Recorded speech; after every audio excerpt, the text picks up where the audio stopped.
বিচার প্রক্রিয়ার মধ্য দিয়ে, আইনি প্রক্রিয়ার মধ্য দিয়ে অবশ্যই আওয়ামী লীগ যেন এদেশে, বেশিরভাগ যেন এদেশে ফিরে না আসতে পারে, সেজন্য তাদের রাজনীতি নিষিদ্ধ করা উচিত। মানুষকে জিম্মি করে দেশের ক্ষমতায় বারবার থাকার চেষ্টা করেছে। আজকে আওয়ামী লীগ নিষিদ্ধকরণের কথা আসছে, এটা কিন্তু একটা রাজনৈতিক দল বা একটা মানুষ হঠাৎ করে কিন্তু বলে নাই। আসলে রাজনৈতিক দল হিসাবে এরা কখনো রাজনীতি করবে, মানুষের, সাধারণ মানুষের নিয়ে চিন্তা করবে, এটা আওয়ামী লীগের মধ্যে আমরা দেখি নাই।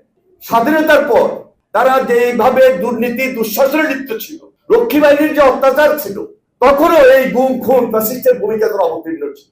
আমি 96-এ নিজে যখন একদম ছাত্র দলের দায়িত্বে ছিলাম, তার আগ থেকেও আমরা ছাত্র করে আসছি। এই যে ফজল হক মিলনের নেতৃত্বে, রিজভী আহমেদের নেতৃত্বে আমরা বরাবরই দেখেছি এই রাজনৈতিক দল বলতে রাজনৈতিক দল ছিল না।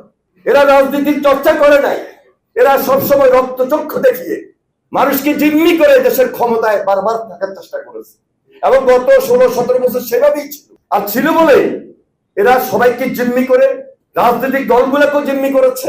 14-তে ভোটারবিহীন অবস্থায় তারা ক্ষমতাকে দখল করেছে। 18-তে রাতের অন্ধকারে ভোট করে ক্ষমতাকে জিম্মি করেছে, পাকাপোক্ত করেছে। 2024-এ কি করেছে, কি করে নাই। সুতরাং এদের রাজনীতি করার কোনো অধিকার নাই। আজকে আমরা বলছি যে বিচার প্রক্রিয়ার মধ্য দিয়ে, আইনি প্রক্রিয়ার মধ্য দিয়ে অবশ্যই আওয়ামী লীগ যেন এদেশে, বেশিরভাগ যেন এদেশে ফিরে না আসতে পারে, সেজন্য তাদের রাজনীতি নিষিদ্ধ করা উচিত। এরা হেলিকপ্টার থেকে শুধু গুলি করেই ছাত্র হত্যা করে শেষ ক্ষান্ত হয় নাই। এরা এই ক্ষমতাকে পাকাপোক্ত করার জন্য সেদিন ধারাবাহিকভাবে, আমরা তখন সবাই জেলে ছিলাম,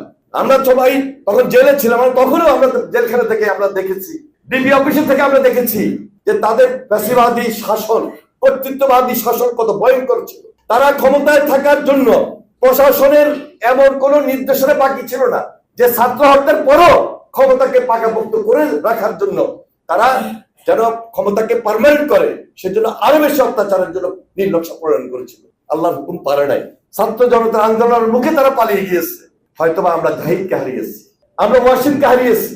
আমরা এইভাবে শত শত, প্রায় 2000, এই সর্বশেষ আন্দোলনে 2000-এর অধিক আমাদের এই ছাত্র জনতার আন্দোলনে সাধারণ ছাত্র, আমাদের দলের সাধারণ মানুষ 2000-এর অধিক শহীদ হয়েছে, খুনের শিকার হয়েছে।